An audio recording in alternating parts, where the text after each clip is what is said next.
Monsieur le Président, mes chers collègues, la lecture de ce rapport nous a laissé quelque peu perplexes. Comme l'a écrit le Césaire dans sa délibération, ce qui est marquant ici, c'est un décalage certain entre le titre, je rajouterai les titres, les ambitions affichées et le contenu même du document. Au-delà d'une grande dose d'autosatisfaction, je vous renvoie au titre de la seconde partie, ce rapport s'apparente davantage à un état des lieux des actions précédemment engagées, à une application des directives gouvernementales et à une liste de souhaits envers le gouvernement, donc tout ça plus qu'un rapport. Nous en tiendrons ici au contexte général qui parle donc du chômage et des entreprises et nous le mettrons en parallèle avec ce que vous avez nommé une action volontariste de la région en faveur de la formation et de l'emploi qui aurait porté ses fruits. Alors, nous reconnaissons à l'exécutif régional son action volontariste, que ce soit pour rendre le dispositif d'achat de formation plus souple, que ce soit pour les améliorations des forums et salons d'orientation, tant dans la forme que dans le contenu, pour également son partenariat avec les entreprises de travail temporaire, ou encore pour ses initiatives comme les cordées du territoire, même si nous en contesterons la méthode prochainement. Cependant, nous sommes beaucoup plus mitigés quant à l'efficacité de l'action régionale.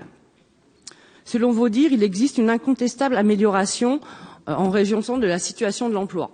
Nous pensons surtout que la région bénéficie de l'embellie économique encore timide et met en avant les résultats positifs qui ne lui sont pas propres.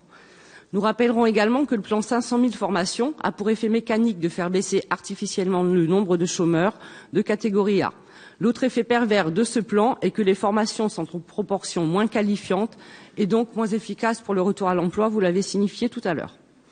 Ensuite, la structure démographique de la région centre et plus particulièrement les départs en retraite influent également sur ces chiffres. Donc, malheureusement, une réelle amélioration est contestable. La situation est en effet beaucoup plus nuancée quand on lit la lecture, les mêmes tableaux de chiffres de la Directe pour décembre 2017. Nous, dans ces tableaux que vous avez lus également, ce que nous voyons, c'est que la part des demandeurs d'emploi de longue durée parmi les catégories A, B, C est de 2 points supérieure à la moyenne nationale. Autre chiffre clé, celui du chômage des jeunes.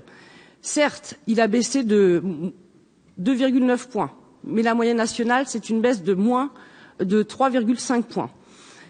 En région centre, nous avons une particularité, c'est que la part des moins de 25 ans parmi les chômeurs est également plus élevée en région centre qu'en France, 14,8 contre 13,4. Cela nous questionne quant à l'efficacité du dispositif de formation professionnelle à destination des jeunes, des NEET, qui représentent une part conséquente de notre programme régional et dont l'efficacité semble plus que relative, bien que vous vous en félicitiez dans ce rapport. Il en va de même, Monsieur Fournier en a parlé tout à l'heure, de la corrélation entre l'offre de formation et les besoins des entreprises. Car comme c'est écrit dans le rapport, les entreprises rencontrent encore des difficultés à trouver les compétences dont elles ont besoin.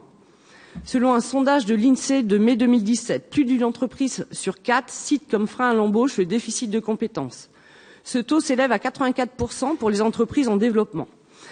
Le malheur, c'est que cela légitime aux yeux de certains, et comme cela vous a été rapporté lors des cordées du territoire du Vendômois, un recours parfois massif aux travailleurs détachés.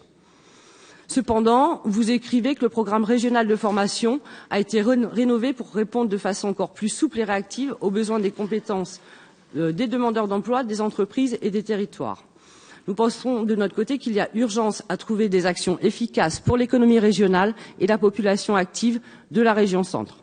Nous pensons qu'il est tout de même regrettable que la région aide à la formation de 50 000 personnes par an, consacre plus de 71 millions d'euros en achats de formation professionnelle, dont 10 pour le fonds réactif, auquel s'ajoutent encore 20 millions de rémunération des stagiaires.